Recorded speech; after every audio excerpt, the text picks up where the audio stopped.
Hello, traders. FX Pip Collector here. Today is Wednesday, and it's March 5th, and this is my PM recap video of the euro dollar, the pound dollar, and gold, because those are the most popular pairs. So we're going to look at them real quickly on the 1 hour time frame.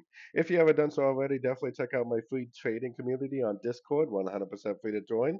Linked at the end of the video and in the description of the video. If you haven't done so already, also take a look at my website, get you access to all the benefits listed below and more at fxpipcollector.com. So, anyways, really strong rally on the euro pound dollar, especially. Now, this is a very strong move to the upside, and I definitely wouldn't be trying to go short on this. I know a lot of people are definitely looking for shorts, especially looking at the sentiment, but I would highly recommend long still. Our next Fibonacci level is up here around the 1.082 area. Unless this thing goes down and breaks this level way down here, I would definitely look at any move as the downside is nothing more than an opportunity to buy again in a very strong uptrend. For me, the next opportunity, like I said, maybe at the 61% we could get a significant pullback, but I would definitely think that any move we get down, as long as it doesn't keep going down and break structure, is nothing more than a small correction within a very strong uptrend. So be very careful trying to catch a falling knife on the pound dollar and the euro dollar. Moving on to the pound dollar, very strong move up on the pound dollar as well.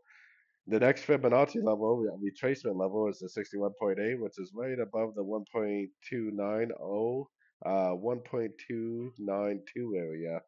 So someplace up in this area, maybe I would expect a bigger pullback. Our last structure level is way down here, so if it goes down with momentum and takes out that level, then okay, fine. We could look for a bigger move to the downside. But for now, at least until we get to that fib level, I would continue to be very bullish. If it does go down, which it kind of seems like it might, it's probably nothing more than a pullback within an uptrend. Don't be the person trying to sell an extremely strong move to the upside. Those are the people that end up losing the most money. So don't be that guy who tries to catch the falling knife, because what happens when you catch a falling knife? You normally get cut pretty badly. And moving on to gold, gold actually didn't really move much compared to most of the other dollar pairs. I personally think there's still a chance that gold is a wave B, and that this move down here is a wave A. And if that's true, this is like one, two, three, four, five of A, and this potentially is impulsive down A, three waves up B, impulsive down C for the ABC of B, and then this last move up to hit the 78% is probably a wave C.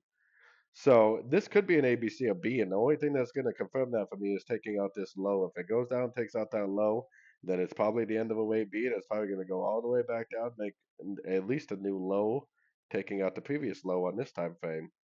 Probably for an ABC of wave 4 on the much higher time frames. Now the problem is we don't really know for sure that that's the case. This move down could make a higher low, and then keep going up. There's definitely a chance that this move down here was just an expanding flat on the daily time frame, like I said this morning.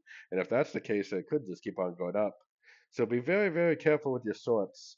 I wouldn't be very comfortable with my shorts until it broke this level right here, and then I would start looking for shorts on pullbacks. If it starts to really turn with some momentum to the downside, maybe you could try to go short, but I wouldn't feel too comfortable with any shorts until it broke structure.